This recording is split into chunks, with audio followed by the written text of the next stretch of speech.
जय गुरुदेव। હું આપણો દાસ છગનભાઈ રામજી રાઠોડ और आप જોઈ રહ્યા છો યુટ્યુબ ચેનલ રવિ હજારા। રવિ હજારા ચેનલના અંદર અમારો લોક ડાયરો કાર્યક્રમ ભજન સાગર। ભજન સાગરના અંદર જે ભજનની રજૂઆત જે દરેક કલાકારની મેં તમારા યુટ્યુબ દ્વારા તમે રજૂઆત કરી હશો, તમે દર્શન પણ કરી રહ્યા છો। પણ આજના ભજન સાગરના અંદર એક એવા સુંદર લોક ગાયક અમારા પાકિસ્તાન દેશના કરાચી વાસના એક એવા પ્રેમીજન, એવા સુરીલા જેને સાંભળવા વાટું દરેક શ્રદ્ધાળુઓ બેઠા હોય, એમને સાંભળવું પણ એક જીવનનો લાવો હશે। કારણ કે ગવૈયા એમના પિતાશ્રી લોક ગાયક સારા હતા, એમના વડવા, એમના ભાઈઓ, એને પૂરો પરિવાર પણ સારા લોક ગાયક છે और એ કલાકાર પણ લાયક છે। તો આપણા સમક્ષ એમના ભજનની રજૂઆત કરવા માટે એક એવા સુંદર લોક ગાયક છે અમારા વાઘેલા પરિવારનું ઉજ્જવળ નામ એટલે અમારા નારાયણભાઈ ફકીર બાપુ વાઘેલા સાહેબ પોતે પણ ભજનની રજૂઆત કરી રહ્યા છે અને તબલામાં સાથ એને આપી રહ્યા છે અમારા પ્રખ્યાત નામ સુંદર તબલા વાદિક અનિલભાઈ ચમનઘાવરી। તો મહેરબાની કરીને ભજન સાગરના અંદર તમે આનંદ કરો। કદાચ કાંઈ ભૂલચૂક હોય તો કમેન્ટ્સમાં લખી આપો। यूट्यूब चैनल रवि हजारा हमारो चैनल है। हमारा चैनल सवाधारी हमारा प्रेमीजन सूरज बच्चू सोलंकी, रोहित भाई सूरज सोलंकी और हमारा कैमरामैन जिसे हमारा प्रेमीजन रवि भाई हजारा। हूँ आप दास छगनभाई रामजी राठौड़। क्या भूल चुको ही क्षमा करजो।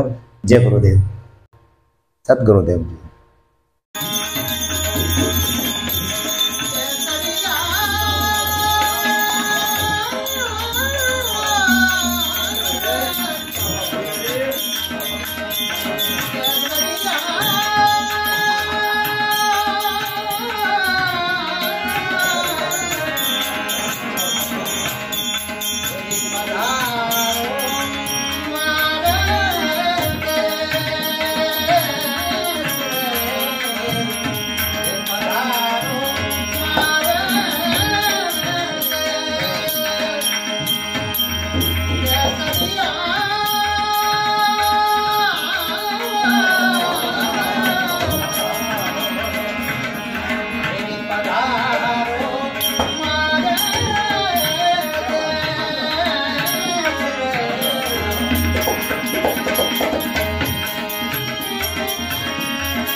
વાહ વાહ નારાયણ જય